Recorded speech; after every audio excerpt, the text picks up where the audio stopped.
So hi, I'm Dr. Ensign, and this is going to be the quick version of how to set up the Porter nitrous oxide unit.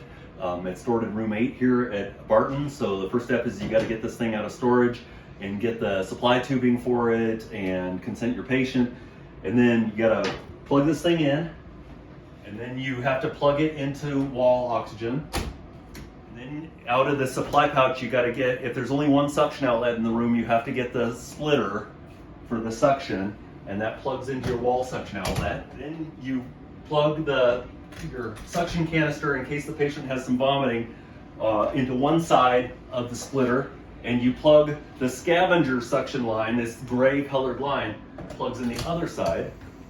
And then you come over here, and this is really critically important. You have to make sure that the valve on the scavenger, you have to get someone to get this key for the nitrous out of the Pyxis. It's in the Pyxis under nitrous. Then you use the key to unlock the side of the nitrous cabinet here and open that up.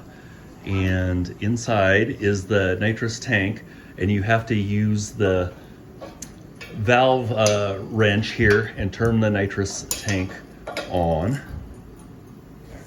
And then you turn the unit on for the digital display. Your disposable tubing setup and your bag valve mask, face mask. And the tubing, the blue tubing plugs on the gas outlet, and the red tubing plugs on the suction outlet. Listen here to the mask, and you can hear suction in the mask. If you've forgotten this to the scavenger, then you won't hear anything listening to the mask. You've got to make sure this little valve down here is open. The bag on the system, you're going to hit this flush button and inflate that bag about 3/4 of the way, and you're going to turn some oxygen up. In an adult patient, it's reading flow rate in liters per minute. In an adult patient, you're going to get that up around 9-10 liters a minute. And have the patient start breathing that. And then you're going to turn the nitrous up. You can see on this side it reads the percent of nitrous. We're up to 30%, 40%, 50%. At this altitude, most people are going to need between 50% and 70% nitrous. As you turn this up to 50%, as you notice, we started at a flow of 9 liters a minute. Now we're up to 20 liters a minute, and it's beeping because the flow is too high. So often what you have to do is kind of adjust the oxygen down.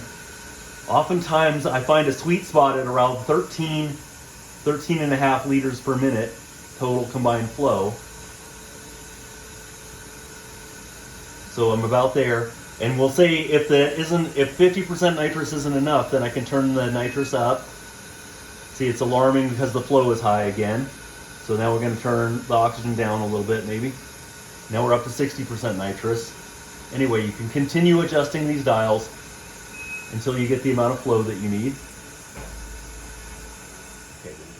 When you're done with your procedure, then you need to turn the nitrous oxide off, but you need to have the patient breathing oxygen. And if you see what happened when I turned the nitrous off, the flow dropped down too low. It's only 4.5 liters a minute.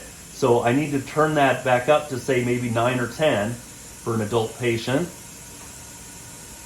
And for 2 minutes, have them breathe oxygen while they're off-gassing, while all the nitrous oxide that's saturated in their body is being exhaled. And then once you're done with that, you can turn the oxygen off, and you're all set.